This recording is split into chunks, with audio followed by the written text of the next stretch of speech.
Folks, I have muted everybody, so if it's your turn to talk, i.e. Invocation or other, just take yourself off of mute, if you will, and I am going to go ahead and call our meeting to order. Would you please rise and join me in the pledge? I pledge allegiance to the flag of the United States of America and to the republic for which it stands, one nation under God, indivisible, with liberty and justice for all.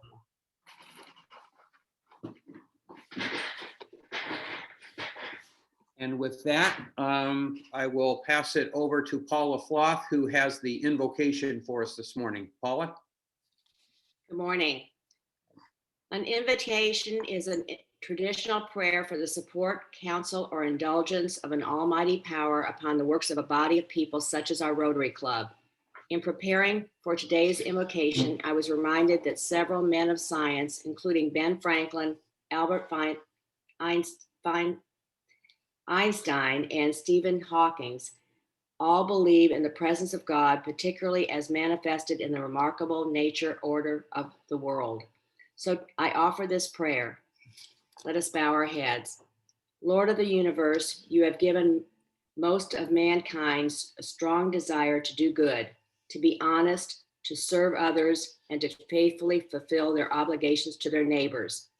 Help us as Rotarians and humans to do good. Help us as Rotarians and humans to be honest and ethical in all our dealings. Help us as Rotarians and humans to serve others. And help us as Rotarians and humans to faithfully fulfill our obligations as neighbors in our community, our nation, and the world. Amen. Well, thank you very much. Again, I should have folks on mute, so if you're not muted, would you please mute yourself as we get ready to start the day. I would like to go through, I will let Bill McCoach more formally introduce each of the speakers as it is their turn to talk, but I want to welcome all of the students that are here today to deliver their four-way speech, and also their faculty support network that have been able to join them as well. Thank you so much. This is a long-standing program for our club, and very, very pleased to be having that as the showcase of today's Rotary meeting. Remind us that April is Maternal and Child Health Month for Rotary, and also very, very exciting to be finally at Arizona Rotary Week of Service, which is the week of April 17th. In between the four-way speeches that will be delivered today, we have a little bit of cutover time, and I'll be using those times to provide some club updates and some information, including our own activity this Thursday, where we will be celebrating a tree planting at Snedeker Park here in Chandler. A real quick shout out again to our April Rotarian of the Month, Stephen Fair, fresh off of the beaches of Mexico.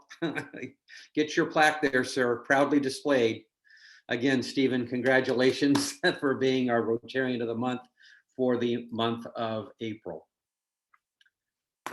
I will now turn the program over to Bill McCoach. Bill, I will let you go through introduction of the judges, as well as talk a little bit about the process, and we can begin with our first speaker after that. Okay. Good morning to all. I'm Bill McCoach, chair of the speech contest event.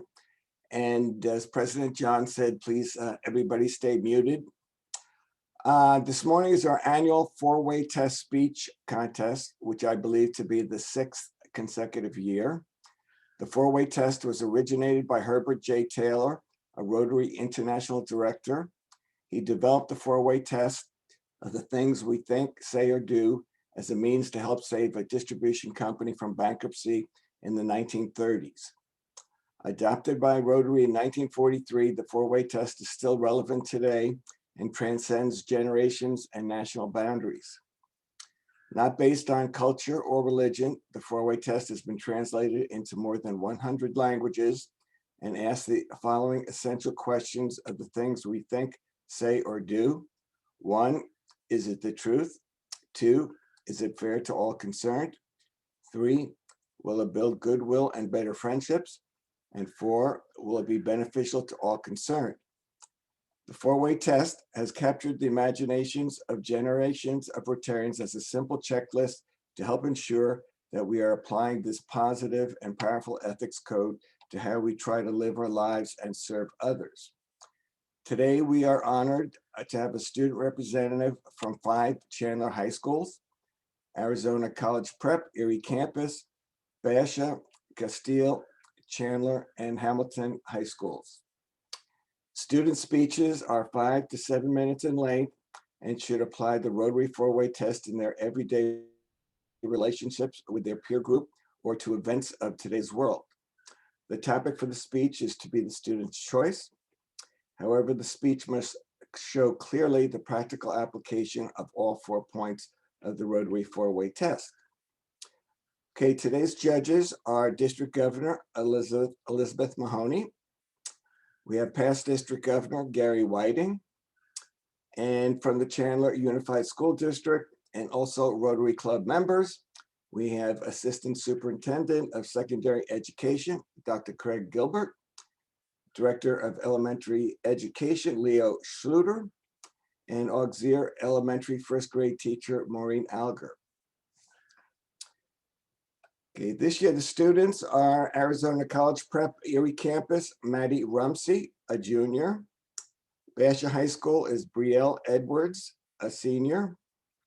Castile High School is Natasha Dramakanen, a sophomore. And at Chandler High School, we have Imani Davis, a junior. And Hamilton High School is Navaneeth Unakrishnan. This year, the first place winner receives $500, second place $250, and runner-ups $100 each. And since this contest is by Zoom, we will not be able to tabulate the scores during the meeting, so the winner will be announced after the conclusion of the meeting. Students, each time I will let you know when you may start your speech. And this year, we're going to do the student speeches in school alphabetical order, starting with Arizona College Prep, Erie Campus. And we're going to try to put a timer on the screen. And worst case is I will be showing a green card if it's visible, yellow and red as necessary.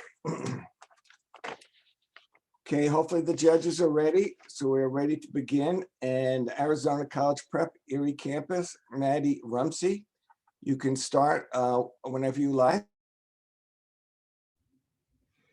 Okay, thank you. And just so everyone knows, my screen that has the timer on it is just a little bit higher than my camera, so that's why my eyes might be looking over it. So, okay, thank you so much. In second grade, my parents took me out to dinner. My sisters weren't allowed to come because, according to my mom, it was a special dinner just for me. I was ecstatic. I walked out of my house smug as can be as my sisters watched me leave. When we got there, my parents sat me down. We ordered, it was going great. Then my mom looked at me and said, "Maddie, today was your last day at school." I was confused. The school year had just started. I had missed a few days for some testing my parents wanted me to do, but I hadn't missed enough to get me kicked out of second grade. But she went on to explain that the tests, like the wide range achievement test I had taken, had revealed that I have a learning disability. Actually, 2. I have dyslexia, and since the universe didn't think that was enough, I also have dysgraphia, dyslexia's lesser known cousin. And so we drove home. I walked into the house, but a little less smug this time. I spent the next year taking special classes every other day to get me up to speed with other students, while my mom homeschooled me for the regular curriculum. When I returned to school the next year, I was given a 504 plan. This plan provides accommodations for me to reach a level playing field with other students, including extended time on homework and tests, separate testing locations, and extra help from teachers. With these accommodations, I was able to excel in school and rise to my full potential. However, some see these educational services like 504 plans as unfair, because many of the disabilities that these services cover are invisible. Well, let's put these educational services for students with hidden disabilities to the four-way test. Is it the truth? Hidden disabilities like dyslexia, dysgraphia, autism, ADHD, ADD, epilepsy, and mental health disorders can play just as large of a role in someone's life as a visible one. No one would refuse to give a student with no arms an assistant to write for them, but many would be opposed to give a student who is unable to process words in the same way as others an assistant to read and reword questions for them, which is an accommodation my younger sister with ADD has. Not accommodating the needs of someone with a learning disability is now seen as educational discrimination. But that wasn't until 2001 when the Special Educational Needs and Disability Act was passed. With this and other laws in place, students with hidden disabilities were finally being seen as equals. And now the equality in the classroom is being offered. Many students are being able to rise to their full potential as well. In 2018 to 2019, the number of students who received special education services in the US reached 7.1 million. 14% of the total public school enrollment. Without these services, all 7.1 million of these students would be left at a disadvantage. The truth of the matter is, without the classes I took in second grade and the extra time I was given throughout my life to fully comprehend what I was learning, I wouldn't be here speaking to all of you. Is it fair to all concerned? Some people will see other students being given extra time on their homework or being given breaks during class and feel as though they are being given an unfair advantage, which is normal for children to think, especially when they see someone getting what they want, and they don't know why they're receiving special treatment. But when you delve into the logic of it, you can see that all the students are being treated fairly when accommodations are applied, and actually not allowing accommodations would be unfair. Picture a set of stairs. At the top of the stairs lies academic success. A student born without disabilities will be placed on, say, the 5th step, while a student born with disabilities will be placed on the 1st step. Those born with disabilities are placed at a disadvantage from birth. This does not mean that they cannot reach the top of the staircase without help. It just means that without accommodations, disabled students will have to work harder and longer than those beginning on step 5 to become equal. And this is unfair. It is unfair to expect students beginning on step 1 to reach the top of the stairs at the same time as students starting on step 5. But giving students with disabilities accommodations that allow them to skip to step 5 puts all students on a level playing field to reach the top. When students with hidden disabilities feel equal to their peers, it is easier to feel like you belong. So, will this build goodwill and better friendships? As I said earlier, my younger sister has ADD. She also has a frontal lobe disorder that functions very similar to dyslexia. But we didn't know this until she entered 6th grade. She had been struggling, unable to complete tasks, which left her stressed and irritable and feeling alone at school. When she was diagnosed, my parents decided it would be best for her to do the same extra classes that I did and continue the school year with doing online school. After that year, she was at the same level as her peers and began in-person school again the next year, with an IEP, or Individualized Education Plan. With these accommodations in place, she was able to keep up with other students. She was now able to make friends because she could put her full energy towards socializing and not fearing that she will fall even further behind. Adapted educational services allow students to have normal school experiences that fit their needs and gives disabled students the chance to build friendships. My sister is now in 9th grade. She has tons of friends and is one of the most sociable people I know. She is even running for class president. The accommodations some students need, like 5 minutes breaks in the class to remain focused, as my sister was given, may seem small, but they can make a huge impact. Lastly, will it be beneficial to all concerned? The benefits of academic accommodations cannot be overstated. Not only are disabled students benefiting, but society as a whole is. Educational services allow students to have the ability to learn and understand all the information their peers do. Without these opportunities, the graduation and success rates of those with disabilities would greatly decrease. We are seeing better members of society being formed because of students with disabilities are given opportunities to accomplish the same amount as their peers. And students with hidden disabilities are also benefit. Disabled students are being given an equal chance of success. This in and of itself is a tremendous benefit. There have been so many times where I have felt that I'm not good enough or that success is impossible. But with the extra help and support I have been given throughout my school, my teachers, and my counselors, I have been able to reach the top of the staircase. Thank you.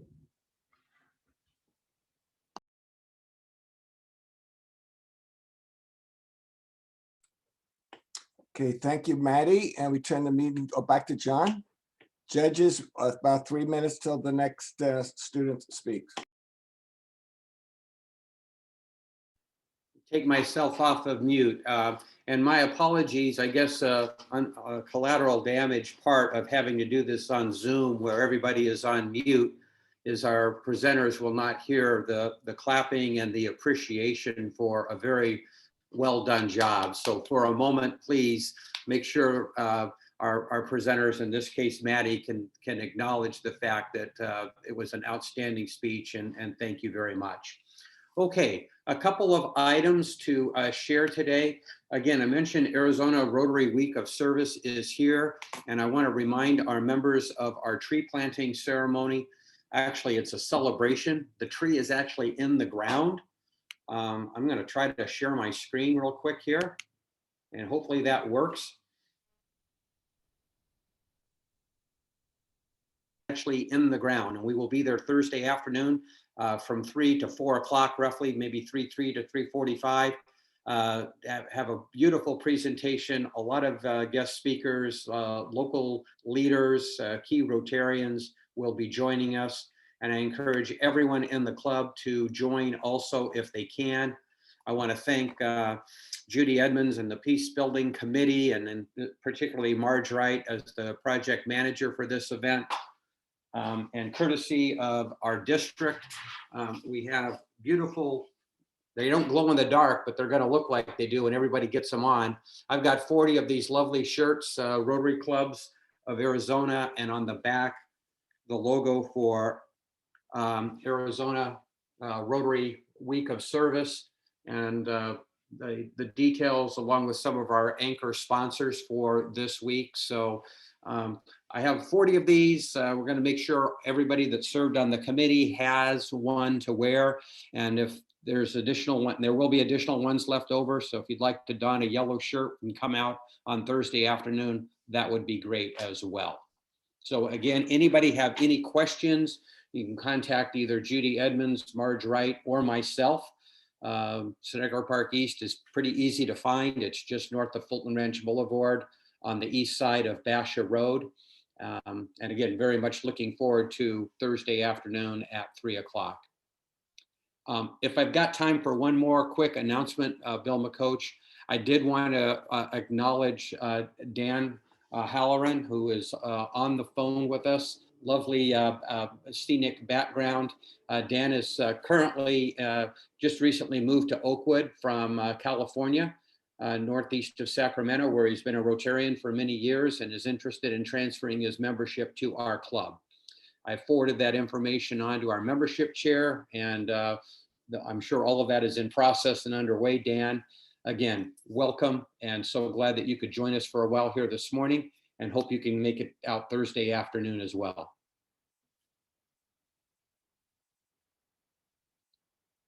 Thank you for that. You bet. You bet. We'll get you some more airtime and the opportunity to share more a little bit about yourself at an upcoming meeting. So with that, I'm going to go back on mute, and Bill McCoach, I'll turn it back over to you. Okay. Now we have a senior from Basha High School, and Brielle Edwards. I'll say welcome. Hello, thank and you. And you may start whenever you like. Thank you. Prominent Australian businessman Kerry Stokes once said ethics, or simple honesty, are the building blocks upon which our whole society is based. Most people who hear this will listen and nod along thinking, yeah, that's pretty smart. And they're right. Ethics are good, but what exactly are they? How can we define what we should and shouldn't do? Well, there are numerous tests meant to answer this very question. Some, such as the mirror test, are fairly simple. Would you be okay looking at yourself in a mirror after taking a certain action? Others, such as the utility test, are much more complex, and by the time whether you decide whether an action is ethical or not, the time frame may have long passed. Yet there needs to be some gauge for what we should do. Fortunately, the four-way test provides this happy balance between too general and too minute. All you have to do is ask yourself four simple questions. Yet, instead of listing these four principles out, let's use an example, one from when I first became interested in the metacognition behind ethics. A few summers ago, I was given the opportunity to mission in Malawi, a Central African country in which malaria, malnutrition, and poverty are all too rampant. At first, I hesitated. There were just so many things to consider. Why did I want to go? Why should I go over anyone else? Did the Malawans want me to be there? And would I even be helpful? Unbeknownst to myself at the time, I was asking myself the same four questions that constitute the four-way test. First, I needed to know my truth. Why did I want to go? I knew it wouldn't be a vacation, it would be 2 weeks of hard work, yet I could feel a yearning to be there. Once I identified that feeling, I learned my truth. I wanted to go to help the people. But why me? I was and still am just a high school kid. I'm no doctor or civil engineer or diplomat. But when I asked myself this question, I also had to remind myself that in addition to these important roles, the people also needed love and a more simple assistance, which is something I knew I could provide. But did they even want me there? In order to answer this question, I needed to hear native Malawians speak. And once I did that, I realized they didn't view us as new colonizers or Americans trying to impose our culture onto theirs. Instead, they saw us as visitors into their country, bearing needed supplies and expertise, who would do what we can and work alongside the people to create the most benefit for everyone. Which leads me into my last question. Would I even be helpful? And I knew that if I kept an open heart and worked hard, the answer would be yes. So having answered these four questions, there was nothing else holding me back. Sure, I was still afraid of the unknown, but I knew that going to help this third world country was the right thing to do. Because that's the thing. I've seen people use ethics as an excuse to slow progress out of fear. And we do need to listen to ethics. We need to ask ourselves these four questions. But once answered, if we've determined that an action is the right one, we must take that action. This is true not only for me, but the broader world. Just look at what's happening in the past year. One of the first examples that comes to my mind is the COVID-19 vaccination. When discussing with people whether they're getting it or not, the same comments come up every time. People have to ask themselves, is the vaccine trustworthy? Is it fair to take or not take it? Will it help us resume our daily lives and continue to strengthen our communities? And will it be beneficial to everyone? I can't tell you the answer, but if you go through each individual step and the answer is yes, then don't let fear stop you. Make that leap of faith. To use another example, one that is less political, but likely as well known and certainly as pertinent, is the Hippocratic Oath. This is especially important to me as I plan on pursuing medicine in college next year. And when I read the oath, which nearly all doctors take some version of, I realize that it too is asking the same essential four questions. The doctor pledges never to lie, to always do justice onto the patient, to spread comfort and goodwill, and to help the patient in any way he or she can. Because even if we don't realize it, we as a society keep coming back to these essential four questions. Whether it's a personal decision we're making or if we're a policymaker ready to enact a new law, we want to do what we can for our fellow humans. And this four-way test helps ensure that. After my mission to Malawi, I returned to America with opened eyes. I'd seen so much suffering, but also so much good, as people did whatever they could to help their fellow humans. Going back to the Carrie Stokes quote, ethics truly is what our society is built upon. Ethics took me across the world where I first found my love for helping others. It was in fact in Malawi in a medical clinic that I first found my love for medicine, and along with that, my love for ethics. Ethics are what guide policymakers in their votes, and it is what all people of all professions consider every day as they make their decisions, however big or small. So the next time you have to make that decision, ask yourself these 4 questions. Is it the truth? Is it fair to all concerned? Will it build goodwill and better friendships? And will it be beneficial to all concerned? If the answer is yes, then take that action. Don't let fear hold you back, because it's the right thing to do. So go, let ethics guide you. Go where they lead and see the wonderful changes you can make to yourself, in your community, and in the world abroad. Thank you.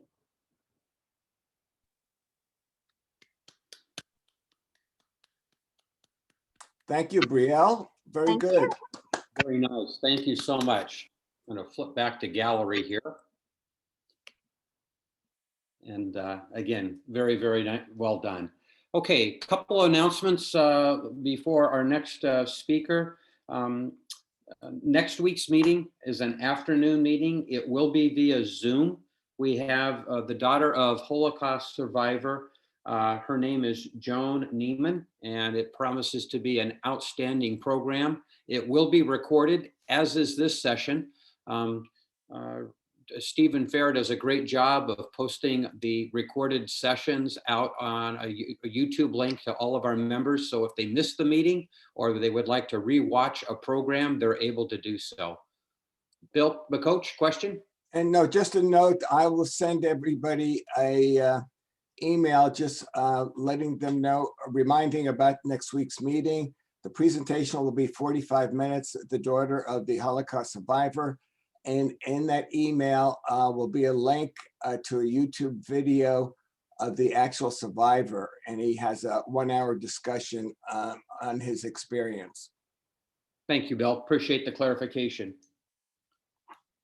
Couple other items on the calendar. May the 4th will be, may the 4th be with you for all your Star Wars fans. We are going to have a hybrid meeting, but a much larger in presence at Palo Verde Restaurant. We will have up to 40, potentially 45 people able to attend at the restaurant that day. Given the folks that are probably in town and wanting to turn out, I really can't see anybody that wants to attend not being able to get into the restaurant and attend the meeting in person. For those of you that are out of town or would like to participate via Zoom, we will also have that up and running and apply some of the lessons learned from our first hybrid meeting so that hopefully it is an even better meeting experience for everyone involved. So again, the 4th, 2 weeks from now, a morning meeting. Scott? Thank you, John. Is the iPad B, is that Natasha? Because I don't see her in the, thank you. Sorry. Thank you. No, it's okay. I got you. Okay. Okay, very good. Very good, very good. Bill, Very good. Ready to get started?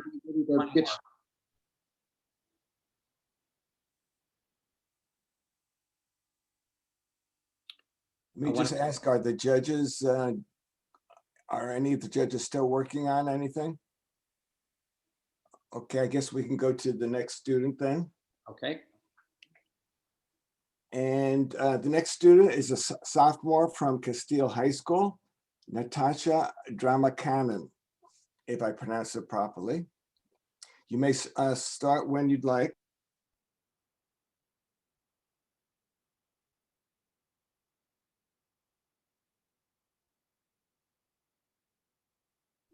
We're not hearing Natasha. Can we do a sound check there, please?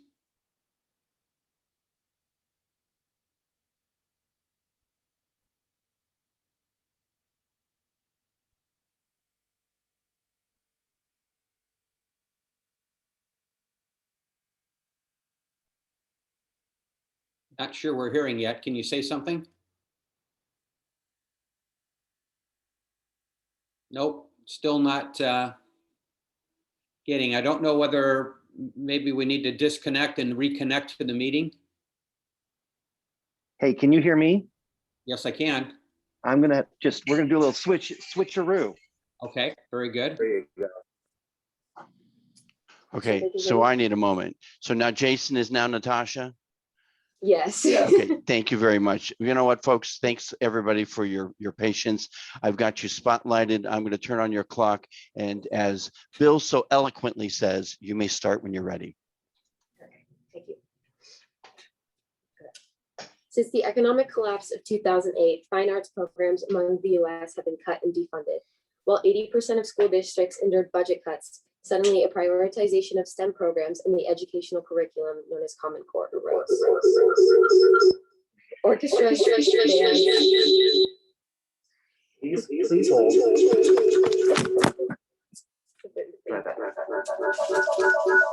don't know where the feedback's coming from. Natasha, it's okay. This is technology, right? Okay. We can, we'll stop totally, and when we can get back on, we'll just start from the beginning, Natasha. Okay, thank you. Jason, Yeah. it's probably the iPad isn't muted. Correct. I closed the iPad, I turned it off. I'm just trying to give all you Rotarians an example of how difficult online education is. You're welcome.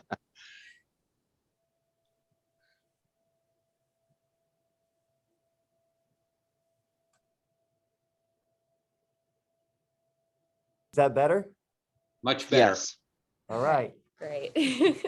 Amazing Sorry student for that. speech, take two. Okay. 3. Since the economic collapse of 2008, fine arts programs among the US have been cut and defunded.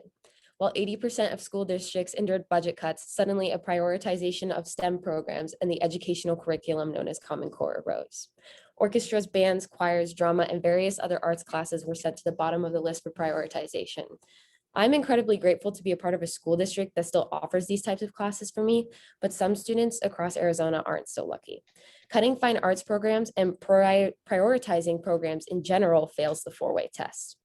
According to the four-way test, it is evident that the second value, is it fair to all concerned, is broken when schools must cut fine arts programs. It isn't fair to prioritize, for example, sports over fine arts when both equally matter to students. Students can learn many life skills in sports, but this doesn't change the fact that they may learn them through fine arts as well.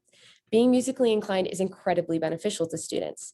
In recent studies, neuroscientists have determined through the use of brain scans that trained musicians create neural pathways that encode and retrieve memories quicker and more accurately than non-musicians.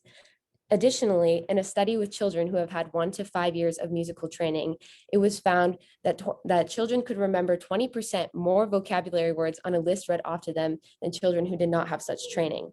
Essentially, children who play musical instruments have better working memory. With this ability, children who learn musical instruments are more likely to progress faster in verbal skills, such as understanding languages and content in lectures. Being able to provide this opportunity for students will not only benefit the student, but the school as well. If schools prioritize fine arts learning, they will be educating students who will score better on standardized tests and who will have more successful high school and college career paths in the future.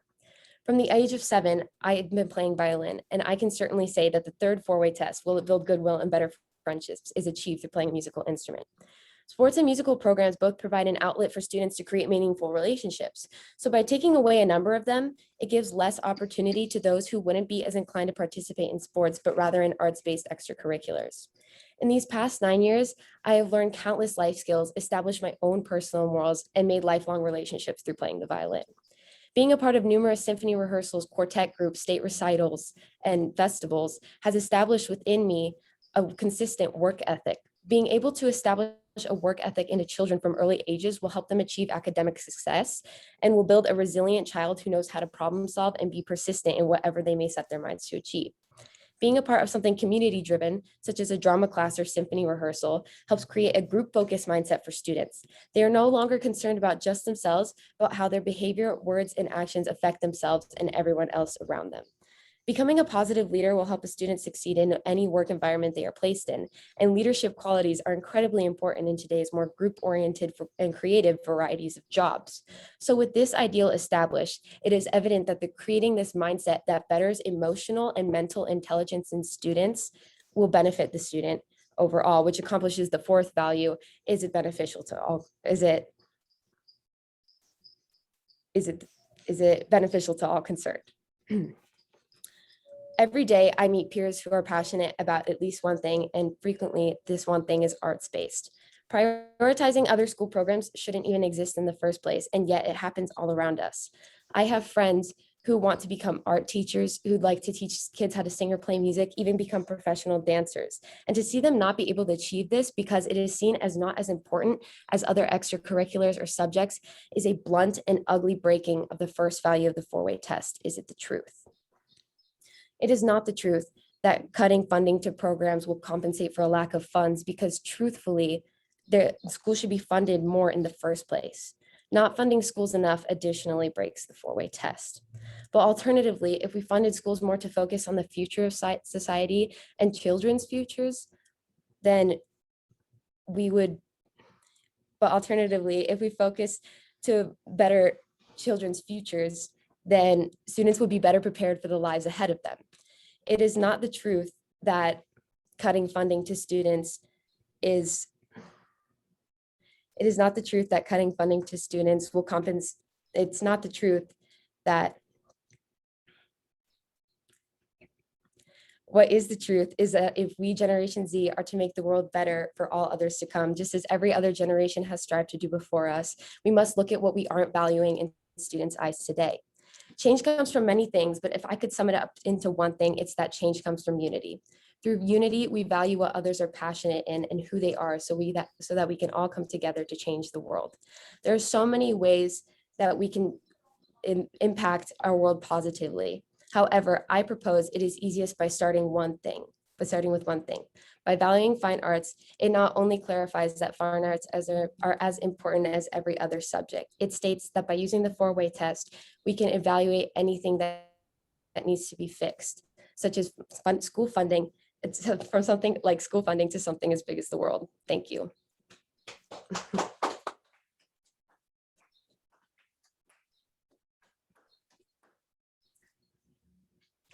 Thank you so much. Very well done, and nice job for everyone there working around the technical challenges today. A couple of announcements in between the speeches at this point. If I could ask everybody on the phone to grab their calendar or just a good notepad where you could jot down a couple of dates, I'd like to give those to you. Upcoming this fall, November the 7th. I know that's a long way off, but that will be the date of our pancake breakfast at Oakwood. Would love to have an outstanding turnout this year. This is an event that we have had every year. Unfortunately, last fall, we were not able to as a result of COVID. So please mark your calendars for November the 7th. There'll be much more information to come going forward. And for real long-term planning, March the 13th, Stun Lakes Rotary Club Golf Tournament at Oakwood Country Club, and likely a very nice dinner and celebration, auction, etc. social time that evening to follow will be the date for our golf tournament. So March the 13th of 2022 and November 7th of 2021, this coming fall, the pancake breakfast and the golf tournament. Would love to have new records set in terms of participation from our Rotary Club and people being able to participate themselves along with family and friends. A couple other dates that I wanted to share. Actually, you know what? We'll probably just do a quick birthday acknowledgement. For anybody that hadn't noticed the wonderful background that Bill and Val Crump have today, it is Bill Crump's birthday today. So I would just like to acknowledge with a nice clapping of hands and a thumbs up for Bill Crump. Bill and Val, you're looking great. And no secrets today, Bill. I guess you're wearing that badge all day long. So congratulations. Very well done. Scott? Wow, I didn't realize I was unmuted. Sorry. Let's see, I'm with Templeton. So Davis is with Ann Templeton. Is that what I'm hearing? She would be next. She would be next. Right, correct. So Imani- Ann is next? Yes, I'm Imani here. Davis. Okay, if you say so. That's different on my list, but I'm good to follow whatever you've got. Thank you. Now Chandler High School is next, and it would be Imani Davis. Right, that's what I thought. So where is Imani? I'm right here on the screen. It should say Ann Templeton as the name. Okay, so but are you Imani? Yes, I am. Okay, so don't take offense, but there you are. Now I'm happy to say welcome. Thank you. Hi. And Bill and judges, are we ready to proceed? If any judge is not done, just speak up. Okay, the next student is a junior from Chandler High School, Imani Davis. And Imani, you can start whenever is convenient for you. We've been through 1 year of trauma, stress, and isolation. We're coming up on another one. It's been tough, especially for kids. We're just figuring out who we are, a challenge difficult enough without this current social climate. What can we do? What is in our control? When everything seems to be spiraling, what can we do to stand strong? Honestly, this has been torturing me for quite a while. My family can testify. All of my problems can seemingly be boiled down to this one thought, that I feel powerless, so small. What can I possibly control? My parents tell us this all the time, and once, when the stress of my world fell down on me, my brother wrote it in his chicken scratch handwriting on a napkin. Control what you can control. Nearly everything you see now is outside of your power. You cannot truly control what other people think. You cannot walk a mile in their shoes. Even if you were to switch consciousnesses, you would be looking upon those memories through your own eyes. You are stuck within your own perception, and there is nothing you could do to change that. Accept it, because what you can control is how you perceive. There are entire worlds that exist outside of our perceptions. There are universes and souls. There are people. There are lives. We cannot control them, only ourselves.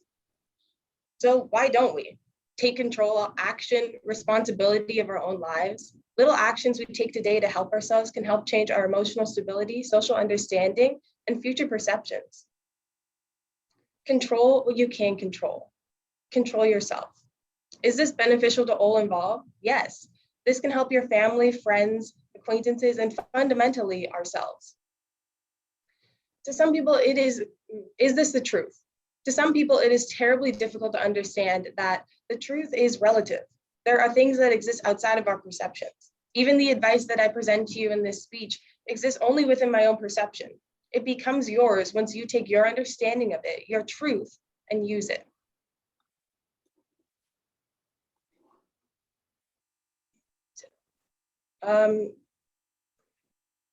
These times are incredibly stressful. Everyone is falling apart at the littlest of things because the bigger ones pile up. So the first thing we should learn to control is our emotions. Both my dad and little brother get stressed easily. They overanalyze the situations they are in and end up making more work for themselves, which they then try to do all at once. Everything they can't control, everything that stresses them out. Ironic, I know, they don't practice what they preach. And when they come across something they can control, they break. They become incapable of doing the one thing they can do, and they panic or cry or get irritated. They boil over when all they needed to do was take a deep breath. Being aware of your emotions in the moment and taking the time to work through them is a game changer.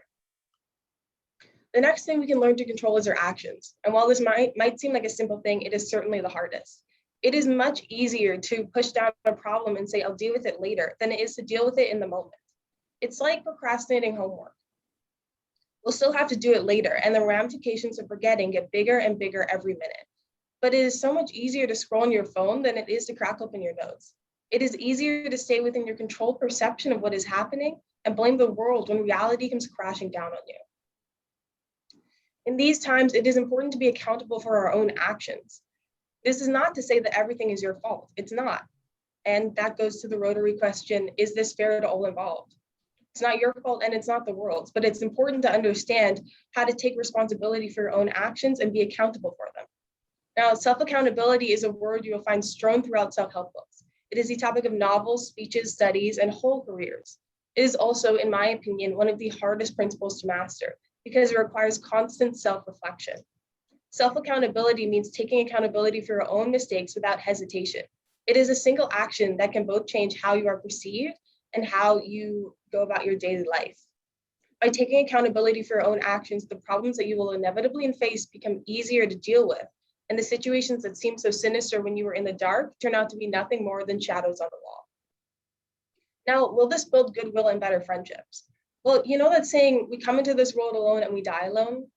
Yeah, it's true, but we do not just miraculously appear and grow and live with no help.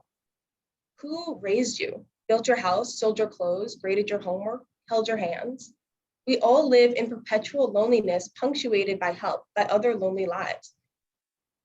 While we cannot see nor even understand the worlds that exist outside of our perception, we do coexist with them, always. So to make the process smooth, we must treat others with respect and understanding, building goodwill, better friendships, and solidarity between others.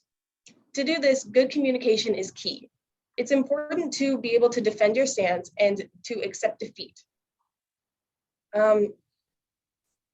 We are all part of bigger universes, and we must respect the places that we hold in those different worlds. Now, it's important to understand your own perceptions of the world and their flaws before you start to defend your place in an argument. It blows my mind the amount of people who genuinely don't want to see the other side of things. Even people I consider to be closest to me put their guard up when I ask them why they believe in something. Now, I don't come here claiming that all of my opinions are perfectly and thoroughly researched. They're not. But I do ask that we all, including myself, look at the other side of our opinions with welcoming, inquisitive eyes instead of harsh, defensive ones. Control what you can control. Control yourself, your actions, your emotions, your life. There are too many variables in this world to count, but by focusing on the constants in our life, we can make things so much easier. Take responsibility, be understanding. Understand yourself before you attempt to control others, and take a break. Control what you can control. Thank you.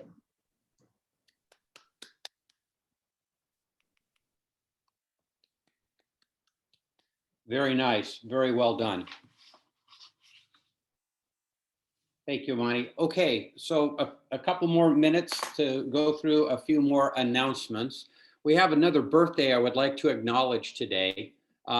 It's maybe a little bit incognito because I noticed that this individual does not have a huge number on the wall behind them.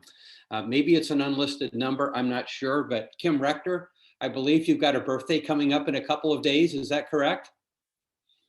Very good. Well, everybody, please join me in acknowledging that Kim has a birthday this week.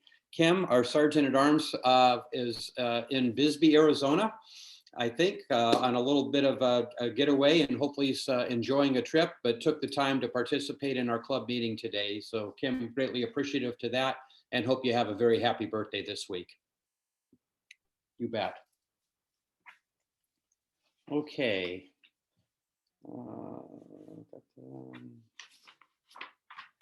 I mentioned the tree planting ceremony on Thursday afternoon.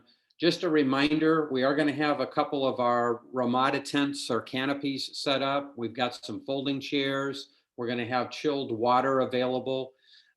Fortunately, the weather is dealing us a little bit of a favorable hand. It's only going to be in the mid 80s, not the 90s on Thursday afternoon with a slight breeze. So please do come out, and in addition to hopefully wearing one of our nice yellow shirts, please wear your Rotary hats, pins, let people know you're proud to be Rotarians. I think it's going to be a great time, and very, very pleased to do our part on actual Earth Day this Thursday in celebrating of tree planting at Seneca Park East. July the 10th. Another great date to mark on your calendar if you're interested. Everybody in the district is invited from our Rotary clubs from 11 a.m. to 2 p.m. in the West Valley at the Wigwam Resort. There's going to be a 2020-21 year-end celebration hosted by the district, followed by a ceremony where incoming District Governor Brett McKean will be installed as the new district governor. So anybody that's interested in attending that, please let me know. I can give a head count to the folks at the district. But again, not very big chunk of your Saturday, 11 a.m. to 2 p.m. on Saturday, the 10th of July, year-end celebration. Anybody that's interested, I am going to be going out for that. So if anybody would like to carpool, more than happy to have somebody ride with me, and looking forward to that event very much. John, Yes. take a breath, everybody, put on a smile. If you don't want to be famous on Facebook, now's the time to turn your camera off. Or if you want to be tagged, now's the time to turn your camera on, put your smiles on 3 with me. 1, 2. Thank you very much. Very good. Very good. I do have a couple of other announcements following our last presentation today. So I encourage everybody, we're doing very well on time. Just hang with me. I'll get through those. We can take any questions from members on the floor about our upcoming meeting in person at the Palo Verde restaurant on the 4th of May. And Bill McCoach, you let me know when we're ready to start. We should be able to start. It's been more than 3 minutes since the last speech. Okay, next is, and it's our last student presentation, is a junior from Hamilton High School, Navaneeth Unikrishnan. And Navaneeth, you can I think you muted for the last thing, but yeah, I'm here. All right. Proceed. Okay, all right, cool. Thank you. I'm going to start the clock over for you. Okay, so when you're ready, you start and we'll do the clock. Thank you. All right, cool. Thank you. I'm ready. April 6th, 2022, the day that my dreams are crushed. Just kidding, but still. On April 6th of 2021, my senior peers at school experienced happiness and trauma all in one single setting. Many of my peers became very emotional as an email opened for them. 6 specific emails that honestly looked like spam emails if you honestly decipher it. Regardless of importance, it made my friends have panic attacks.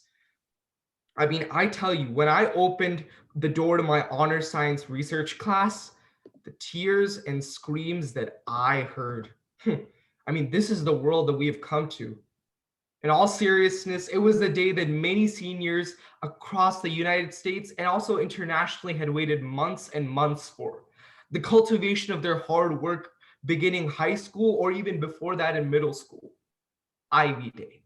The day that when all Ivy League schools released their first year regular admission decisions for hopeful college applicants.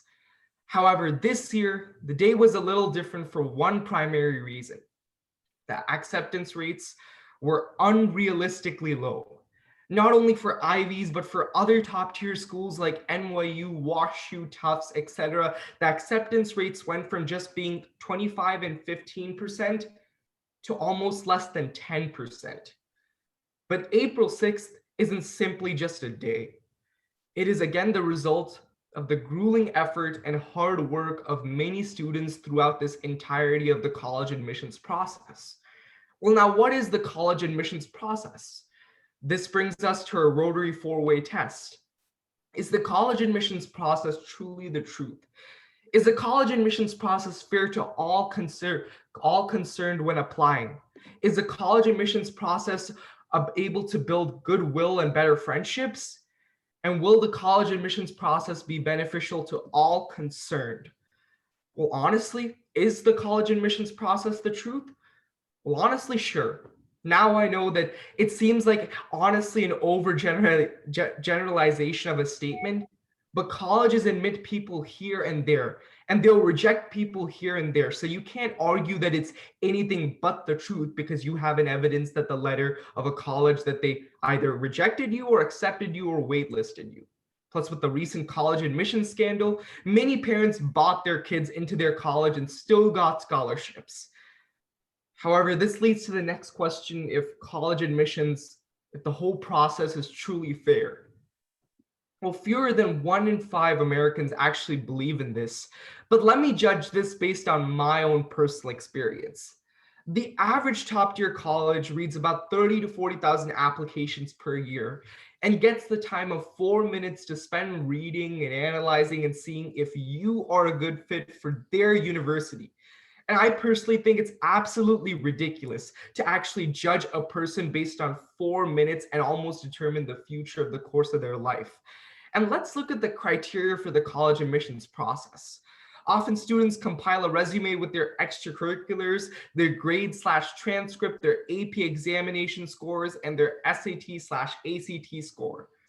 However, both the SAT and ACT are examinations that make vulnerable parents pay for testing, like for prep companies such as the Princeton Review and Kaplan's guaranteed SAT score program, where they guarantee that you'll get a score of 34 or 1500 above only if you sign up for their program.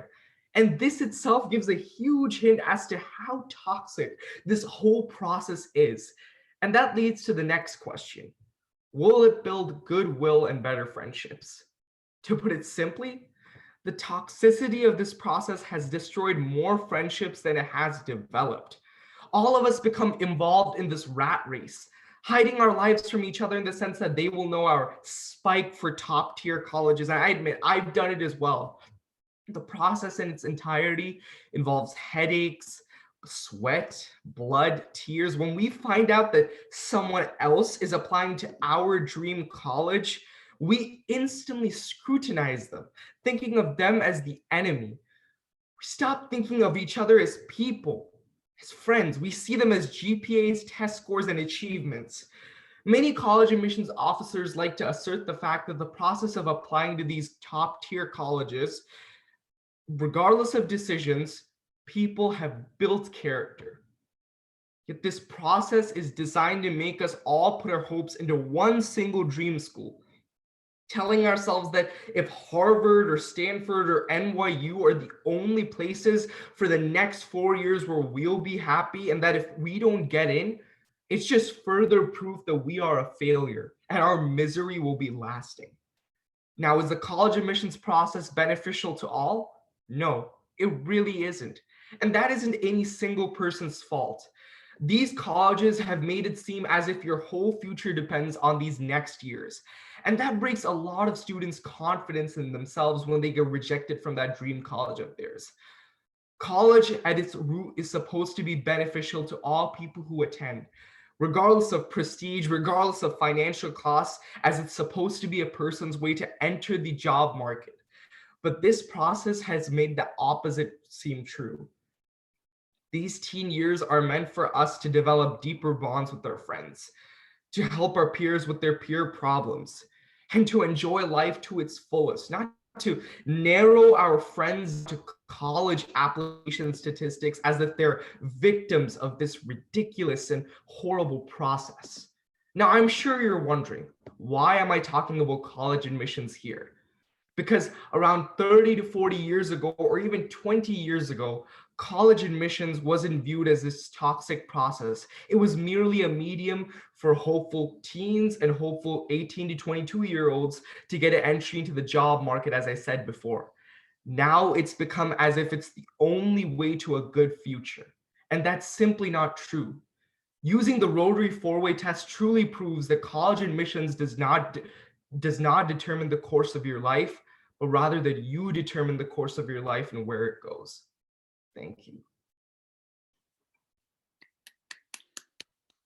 Thank you, Navneet. Very good. Thank you so much. You bet. So we'll give some time for the judges to complete their scoring.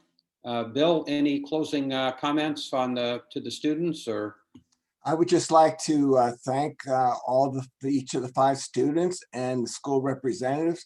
I think you've done an outstanding job, as always, and the Chandler Unified School District can be very proud of you. And the judges will be compiling their scores, sending them to me, and I will notify you, students and school personnel, of the final results, hopefully somewhat soon. So thank you again. Thank you, Bill. very good job.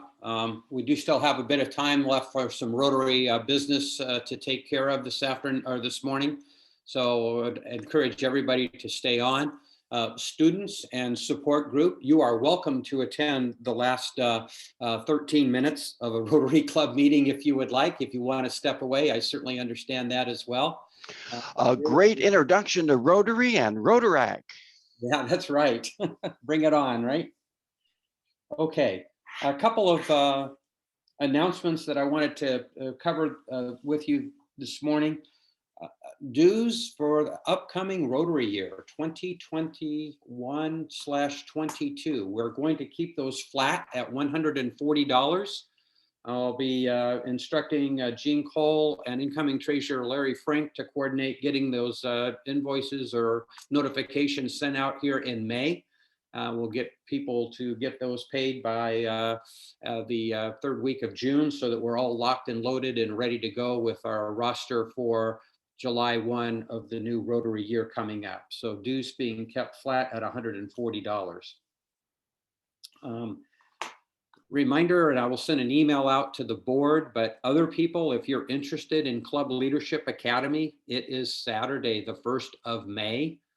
It is from 9 a.m. to 12 noon. There are multiple tracks that you can choose from depending on your area of interest. Again, it's Zoom, it's virtual, no charge, and it's a great way to learn a little bit more about specific areas of Rotary. So anybody that is interested in Club Leadership Academy on Saturday, 9 a.m. to 12 noon, please let me know. I'll be happy to get that information out to everyone.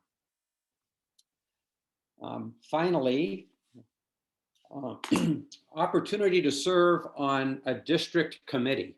There are committees that run, they're a key way that the district operates and runs. And if Elizabeth Mahoney wants to come off of mute and make a comment, she is certainly welcome to do so. There's 2 openings on each of the following committees: Finance, Bylaws and Policies, Nominating, and Strategic Planning. And there is 1 opening on Education and Leadership Development. These openings exist because people, by design, they have term limits, right? And so they can be on a committee for only a couple of years and then they roll off and new people come on. So this would be above and beyond your commitment to the local Rotary Club here in Sun Lakes. I think some of these committees may meet once a month, or depending on requirements, it might be a little bit more throughout the year. With many members of our Rotary Club having served as president and have served at the district level on a committee before. Some of you are very familiar with this process, but for anyone that is interested, please let me know. By the 25th of April, I'm going to send a list to District Governor Mahoney of anyone from our club that has an interest in serving on a district committee in the upcoming year. John, thanks for, can you hear me okay? Yes, I can. Go right ahead. Yeah, awesome. No, thanks for bringing that up. And what I would just say to the Sun Lakes Rotary Club is, it's just a great way for you to be able to, have an interest in the district budget and how that personally impacts all the clubs, but also your club, or strategic planning. It's a way for you to have a bigger voice. And so you're all welcome. And we did things a little bit differently this year in that we sent out a request to the club presidents, because we wanted to make sure that all the clubs had an opportunity to have a member if they, were interested. So if you have any questions, let me know. It is not burdensome. Most of these actually only meet quarterly. So it's not something that's, a huge difficulty. Thank you, John. Thank you, Elizabeth, very much. And thank you to all of the judges that are finishing their scoring and attended our meeting today. Very, very impressive speeches this morning, and so glad to hear from all of them on how they weaved a topic around the 4-way Rotary test. Got just a few minutes before I will adjourn the meeting. Does anybody have any questions or comments they would like to make today? I do. Yes, Rowan. Yeah, just a quick comment. I think that It's fair to say that all of us that participated in the meeting today and watched our students do their presentations, it's kind of a reaffirmation of why we're Rotarians. So a special salute to everybody that was involved today. And the other thing that I want to do is to provide kind of a bit of a recognition to Howard and Loie Rudge, who have a special interest in today and a special, they supported it. And so thank you to Howard and Loie. Absolutely. Very good. John, Yes. this is Camille. Yes, Castillo, and I just want to take a moment and thank the Rotarians once again for your tremendous support of the school district and our young people. And time and time again, you step up and support us. And this is one of the events that I've looked forward to, is having our kids shine for you. And just again, thank you for partnering with us to make Chandler Schools a good place for families. Outstanding message, and thank you so much for those words. Bill McCoach, and then maybe Val Crump. Bill? Okay, just a quick one, and maybe it's what Val is going to say, and just reiterating what John just said. Yes, thank you to the 5 judges. I really appreciate your participation on this event. And my question was going to be if Val and Bill Crump knew when the projected delivery to the storage lockers of the splash would be this month, if there was a tentative date. The tentative date for the splash is the 28th, which is next Thursday, I believe. And Mike, I have a question on how we get those shirts for the tree planting prior to, so that we can wear them that day. And I also want to donate $75 for Bill's birthday and targeted towards the Dolly Parton Imagination Library. Okay, I'm taking the notes down. All right, so I have the shirts. There is a restroom facility immediately adjacent to where the tree planting is going to be. So people can do one of a couple of things. Number one, they can nip into the restrooms and put their shirt on, and they want to just wear that. If you want to throw your yellow t-shirt on over top of whatever you wear, so you're kind of doubled up, it's not because it's going to be chilly that day, but that is an option. Or if you would like to actually come by and pick one of these up from me, give me an email or a call, and we'll figure out a way to get a shirt to somebody in advance of the celebration on Thursday afternoon. Okay, and thank you for the heads up on the date on the splash and the question. And in addition to thanking the judges and acknowledging our club for the great work that we do, I want to thank Bill McCoach for his work specifically on this project. Bill, it may look like this all comes together in the 3 or 4 days prior to this event, but that is absolutely not true. The number of communications and the coordination and the planning is very well executed, and we're very fortunate that Bill leads this effort for our club. So thank you. In Palo Verde at the restaurant, we will be presenting that to our May Rotarian of the Month. So actually leads a small committee that is involved in that activity as well. If you want to send a note to him on who you feel we might recognize, please feel free. He would be happy to take any suggestions and input that anybody has.